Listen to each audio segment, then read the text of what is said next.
A formação do Império do Brasil. A abdicação. Desde a fundação do Império do Brasil em 1º de dezembro de 1822 e sua proclamação como imperador, Dom Pedro I exercia seu reinado de forma ambígua, mas com suas preocupações principais dirigidas a Portugal, onde o trono de sua filha estava sendo usurpado pelo tio Dom Miguel que como regente, atuava com tirania em confronto permanente a Dom Pedro.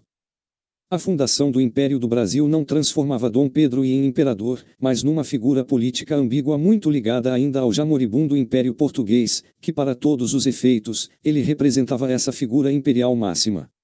No final, nem era imperador do Brasil, nem rei de Portugal, e muito menos uma figura imperial de um já falecido Império Português. O clima político em Portugal. Em Portugal, a secessão entre o reino e o império provocou uma intensa guerra civil, aonde seu irmão Dom Miguel representava as forças conservadoras remanescentes do anciano regime absolutista, e que culpava Dom Pedro e por suas políticas liberais de uma monarquia constitucional como a desgraça que dilacerava o reino de Portugal e, ainda, como regente da filha de Dom Pedro, Dona Maria da Glória, havia como representante dessa dilaceração entre Brasil e Portugal, pregando sua destituição e a proclamação de Dom Miguel como rei de Portugal com a missão de restaurar a monarquia absolutista de antes. O clima político no Brasil. No Brasil, o Império nascia como uma monarquia constitucional e representativa baseada num modelo parlamentarista, que repartia as responsabilidades do governo monárquico entre o imperador e a Assembleia Nacional. Aí estava todo o contencioso entre Dom Pedro e o Império do Brasil. Dom Pedro não compreendia bem os limites desse compartilhamento de responsabilidades, criando um contencioso entre o poder do imperador e o da Assembleia Nacional. O ponto de discórdia máxima nesse contencioso foi a própria Constituição do Império, a qual Dom Pedro via como limitante de seu poder real, sem entender bem o que significava uma monarquia constitucional ou um regime parlamentarista. Para Dom Pedro a Assembleia Nacional era um acessório não um poder, e que o governo era o governo de Sua Majestade e não o da Assembleia, portanto, era ele quem definia o ministério de seu governo, e não um ministro nomeado pela Assembleia como chefe de governo próprio. Não entendia os limites entre chefe de Estado, o imperador e chefe de governo, o presidente do Conselho de Ministros. A ruptura. O contencioso entre Dom Pedro I e a Assembleia Nacional caminhava rapidamente para uma ruptura, e era responsável pela crescente tensão política e social que se avolumava. A criação do poder moderador foi uma concessão política a Dom Pedro, que não viu dessa maneira e num ato de mudança de humor sanguíneo e temperamental, que lhe era peculiar quando se via contrariado, fechou a Assembleia Constituinte e promulgou a Constituição do Império em 1824. A partir daí a ruptura entre o imperador e a constituição de uma monarquia representativa e parlamentarista estava instalado. Passou a ser a percepção de todos que Dom Pedro I agia de má fé, e que suas preocupações era manter um poder absolutista que pairasse por sobre o Brasil e Portugal. Ainda, que os acontecimentos em Portugal era o ponto angustiante de seu governo no Brasil. O Partido dos Portugueses, como ficou conhecido então, apoiava incondicionalmente o imperador, e o Partido dos Brasileiros era não só contra, como também, se mobilizava contra a tirania de Dom Pedro, que com o aumento das pressões políticas contra ele, não hesitava em encarcerar críticos e censurar jornais e manuscritos dos brasileiros. O consenso. Com a Assembleia Nacional fechada, portugueses e brasileiros foram aos poucos chegando a um consenso sobre como seguir adiante com o Império do Brasil, percebendo ambos os partidos que o Império era um caminho sem volta, mas sem Dom Pedro I. O consenso formado era de que a Constituição era para todos os efeitos genuína, e que o próprio poder moderador não seria propriamente dito um poder imperial, mas um ato legal de dissolução da Assembleia em caso de impasse político, mas que de forma alguma teria o poder de fechar a Assembleia Nacional ou, ainda, destituir o presidente do Conselho de Ministros, que passava a ser o governo legal de Sua Majestade brasileira. O papel do poder do próprio imperador seria exercido dentro dos limites da ação política, ou seja, do governo, que em última análise era o governo de Sua Majestade. Dessa forma, o poder do imperador, para além de simbólico, era representativo como não apenas chefe de Estado, mas chefe da Igreja, juiz em cortes militares, ainda tendo no Senado vitalício sua voz de representação política e institucional. O ato de abdicação.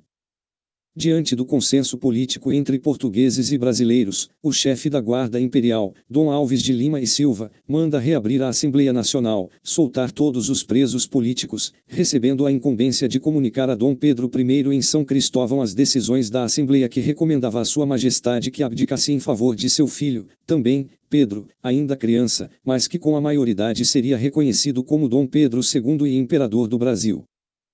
A tarefa era árdua, Dom Pedro era dado a pontos de humor e tanto poderia aceitar as recomendações da Assembleia, quanto poderia reagir violentamente. No entanto, realisticamente o governo de Dom Pedro I estava exaurido de poder político e não tinha mais base alguma de sustentação. Ele já sabia disso, e esperava, no final das contas, por essa solução da abdicação como inevitável. A audiência da abdicação. Audiências com o imperador em São Cristóvão não era tarefa fácil. O cerimonial era rígido, e tudo era preciso ser marcado com antecedência de acordo com a conveniência e discrição do imperador que poderia marcar e desmarcar compromissos sem avisar. No entanto, a situação era grave, e o cerimonial do paço não teve como evitar em receber a delegação da Assembleia Nacional em situação extraordinária liderada pelo chefe de sua Guarda Imperial, Dom Alves de Lima e Silva, futuro Duque de Caxias. A posição de Lima e Silva era extremamente desconfortável pois qualquer palavra mal dirigida ao imperador poderia ser vista como deslealdade comprometendo sua posição como chefe da Guarda Imperial. No entanto, as habilidades de Lima e Silva provaram ser das melhores o que lhe valeu um imenso prestígio não apenas junto às tropas como diante de toda a Assembleia Nacional, o que no futuro lhe valeria o título nobiliárquico máximo do Império do Brasil como Duque de Caxias. A audiência com o imperador. Em 7 de abril de 1831, uma comitiva de carros faz fila na porta do Palácio de São Cristóvão. Dos carros da frente descem Dom Alves de Lima e Silva, seguido pelo embaixador britânico, e pelo presidente da Assembleia Nacional, além de deputados, ministros e representantes da Igreja. O mordomo do paço, muito prestativo, conduz a todos ao salão dos embaixadores para a audiência com o imperador, dizendo como advertência: peço a todos que compreendam que pode haver algum atraso nessa recepção, pois que Sua Majestade foi informado muito em cima da hora desse compromisso. Vamos fazer de tudo para minorar a espera e expedir o compromisso. Agradecemos a compreensão de todos em nome de Sua Majestade. E a espera foi longa. Dom Pedro I sabia do desenlace dessa audiência e propositadamente fez todos esperar, criando, assim, um clima de tensão que acreditava lhe seria favorável nas negociações. Embora tivesse ele, o imperador, pouco a oferecer, senão sua compreensão da gravidade da situação de seu governo e de sua dinastia no Brasil, finalmente, passado já mais de uma hora de espera, entra o mordomo do paço para anunciar solenemente: senhores todos de pé, Sua Majestade Imperial do Brasil. Entra o imperador sozinho, com semblante grave e triste, sentando-se na poltrona de audiência. Todos de pé, reclinam a cabeça em sinal de respeito, esperando a ordem de Dom Pedro para que sentassem. Por favor, acomodem-se, diz o imperador. Bem, vamos direto ao assunto, pois que vossas senhorias querem minha cabeça, e do meu governo. Esse é o imperador que vos fala pelo juramento de lealdade que recebi de graça de vossas senhorias mesmas. O imperador começa assim a audiência dando sinais de que está disposto a intimidar. Um silêncio gélido toma conta do ambiente. A audiência iria ser difícil. Dom Alves de Lima e Silva, o chefe de sua Guarda Imperial, intervém. Pelo juramento de lealdade que o devemos a Vossa Majestade, só falaremos a verdade com o intuito de protegê-lo, de sustentar seu governo e sua casa real e imperial. Intervém o imperador. Dom Alves de Lima e Silva, de muito já considero sua lealdade a essa nossa casa real e imperial, e vejo sua presença aqui nessa audiência como argumento positivo para que possamos chegar a um consenso benefício ao Império do Brasil, e a esse imperador que vos fala. Prossiga, pois. Majestade, a Assembleia foi reaberta e decretou anistia, constituindo, dessa forma, um novo gabinete ministerial. Esse novo governo, com o intuito de restabelecer a paz social, roga desde já a Vossa Majestade que referente seus atos constitucionais de formação de governo, outorgando-lhe assim poderes plenipotenciários sobre os destinos do Império do Brasil, de seu governo e de sua casa real e imperial. Estava aí implícito a abdicação. Referendar os atos da Assembleia, e nomear o novo governo constituído indicado pelos deputados, significava que o imperador reconheceria os poderes legislativos da Câmara para governar o Império através dos ministros nomeados pelo presidente do Conselho indicado pela Casa Legislativa, e não mais pelo imperador. Havia uma tensão no ar. Lima e Silva não fez rodeios e jogou todas as cartas.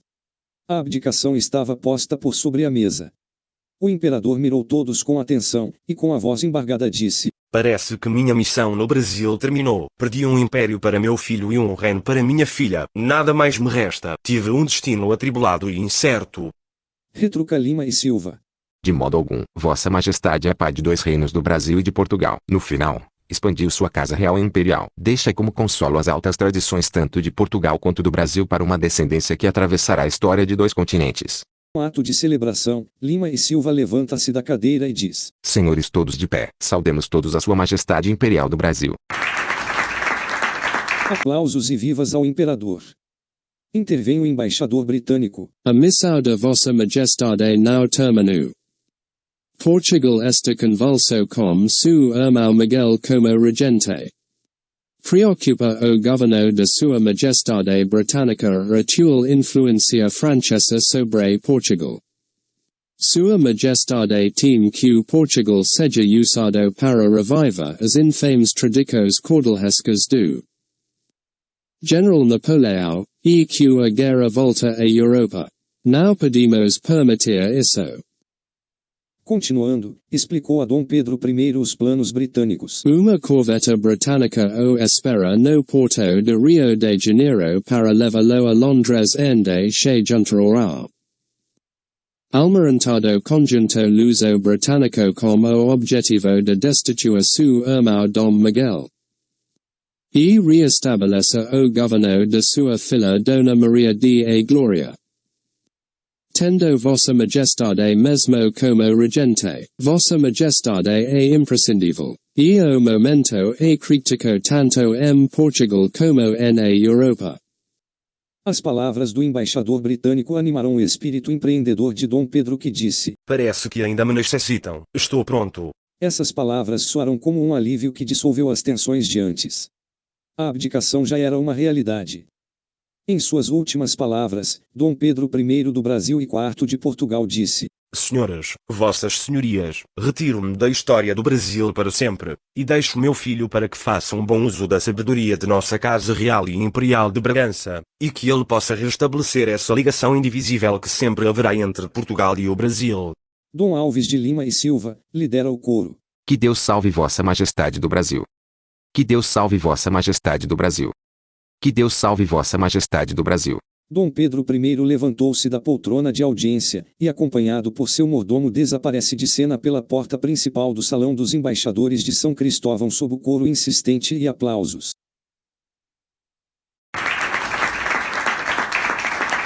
Que Deus salve Vossa Majestade do Brasil. Que Deus salve Vossa Majestade do Brasil. As regências. O fim do primeiro reinado de Dom Pedro I significou antes de mais nada a constituição de um governo parlamentarista que acompanharia o Brasil por toda a existência de seu império. Ficou implícito no ato de abdicação que o governo seria o governo da Assembleia Nacional em nome de Sua Majestade Brasileira. De fato, o governo do Brasil até 15 de novembro de 1889 foi formado pelos partidos conservador e liberal, que herdavam as tradições dos partidos dos portugueses e dos brasileiros desde a época de Dom João VI, constituindo-se assim o Brasil através de quase 90 anos numa sociedade civil que de fato governava o Brasil de forma autônoma e independente. Nunca durante esse período imperial de nossa história houve perseguições políticas, encarceramentos, censura de quaisquer espécies.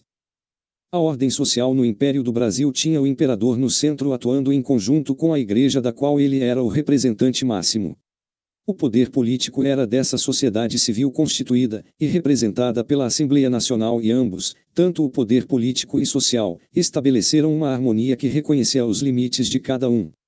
É por essa razão que nunca houve golpes de Estado ou revoluções nesse período de nossa história imperial. Os anos das regências foram difíceis.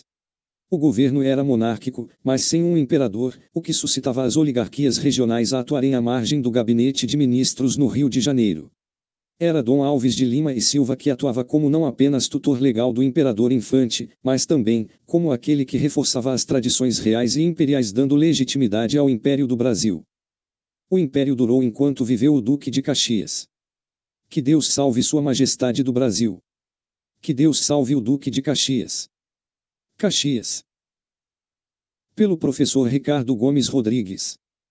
São Carlos, SP 23 de fevereiro de 2024.